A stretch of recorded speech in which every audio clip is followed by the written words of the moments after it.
don't think we're going to have that many more students on campus.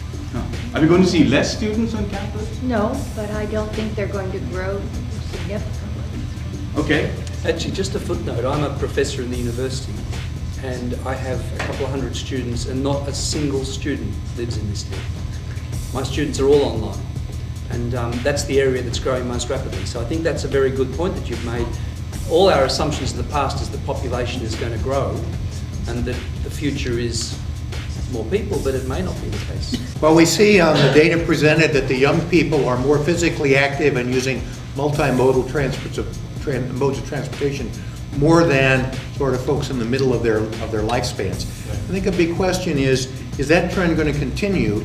As those people age, are they going to keep that active lifestyle, multimodal approach to transportation? Yeah. And are they going to want to live in places where they can not only walk to lots of services, but also bike to other services? That's going to affect the demand for housing and how we congregate ourselves within this community. And that dramatically affects the transportation modes and our ability to serve it in multiple ways. I think that while we have seen a drop in car ownership, one of the things is it's coinciding with this rise in technology. You know, people don't want to put away the iPads and the iPhones and want to be able to look at that. We're already, California and I think parts of Colorado have already legalized to a certain extent things like the Google car. So I think we're actually going to see new populations getting cars again who previously didn't have them. There's potentially two things that might happen to the community if high-speed rail comes. We either become the exurb of Chicago, or so that means population increase here, and it changes the whole mechanism of the community. Or we just look at it as a quick way to get to Chicago and everybody starts working in Chicago. And another thing is that some of the homeowners who are facing these really different realities than what they expected and who are facing those 20 and 30 years in the future they're changing their lifestyles. So all of a sudden they're not car owners, or they're not they're not car owners, and all of a sudden they're also not living in neighborhoods where they're not surrounded by other homeowners. Increasingly, housing is becoming rental housing. Let me just ask you a question. Do you see in 2040 a smaller proportion of home ownership than there is today? I think Given, yes, absolutely. Yeah, I mean, I think that could be a reasonable thing. So we have a smaller fraction of home ownership, and you argue that that may lead to a lowering of quality of life. Can we talk about the reasons why home ownership is declining, or might decline into 30 years into the future? Yes? Student debt. Debt. Okay. Yes. Everybody, I'm an attorney. Yes. And my class started out, I think a lot of us, with the way you picture attorneys are in the movies, yeah, but instead of a wall, it's all glass, and you can see the skyline of your major metropolitan area, and you're making six figures, and so on and such forth. But then there's this giant recession, and big firms aren't hiring, and you end up, say, in the public defender's office making 1/3 what you were expecting to make, but you paid 50 grand a year, maybe more, to go to law school, and now you have this debt, and the bank wants their money back. So the idea of taking on a mortgage on top of paying back your loans and paying your bills seems laughable at this point. Like my neighborhood relies on the buses quite a bit. They don't run on major holidays. So 4 times a year, even though it may not seem like much to everybody else, wherever you are, you're marooned there. We have fewer cars in my neighborhood than any of the surrounding neighborhoods. So it's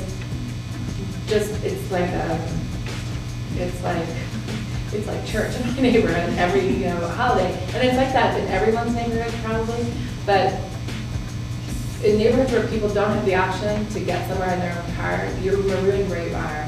And I guess we're not supposed to be sort of saying what we would like to happen, but Say it anyway. 121.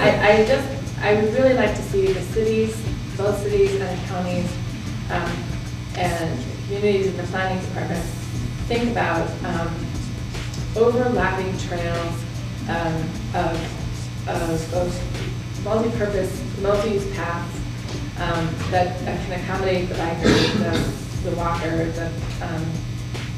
the wheelchair user, that also incorporate like public arts and opportunities for experiences that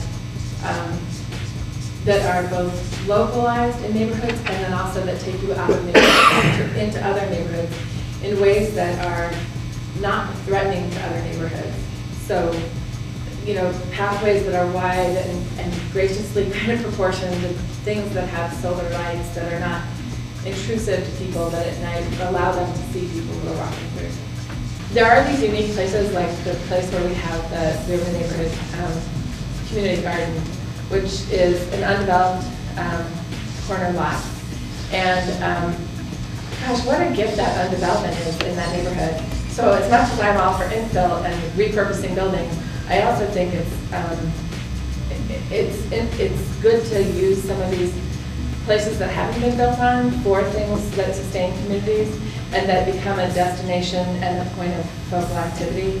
And I just wanted to say that in terms of the community garden, which we've had a great deal of support from the city and other partners in putting together, that in the last year that the garden's been up, it's changed the way people reference where they are in the neighborhood. So it used to be that when people would say, well, where do I get off the bus? People would say, you know that home run, that little market? And now people will say, oh, you know where that community garden is? If we have the development going on in the core area, the key to that is it's got to be affordable. If we can't have, M2 and One Main are great, and they were important catalysts for Champaign. But if everything is at that level, then we're just creating more of a problem rather than a solution. And we need a workforce level of housing in the core area. The question is, what can cities do to avoid just going for the most profitable ways of development? How can they actively support low and moderate income housing in a way that doesn't, as you were saying, pretty much ghettoize them? Yeah, I think that to get a connected urban core with the downtowns and the campus more tied together and to focus development there, it feels like we have to both have the carrot and the stick side of that equation. And the carrot being that we can actively promote and encourage this sort of infill, more dense development in that whole connected urban core and connect it better with transit and bike and walking options.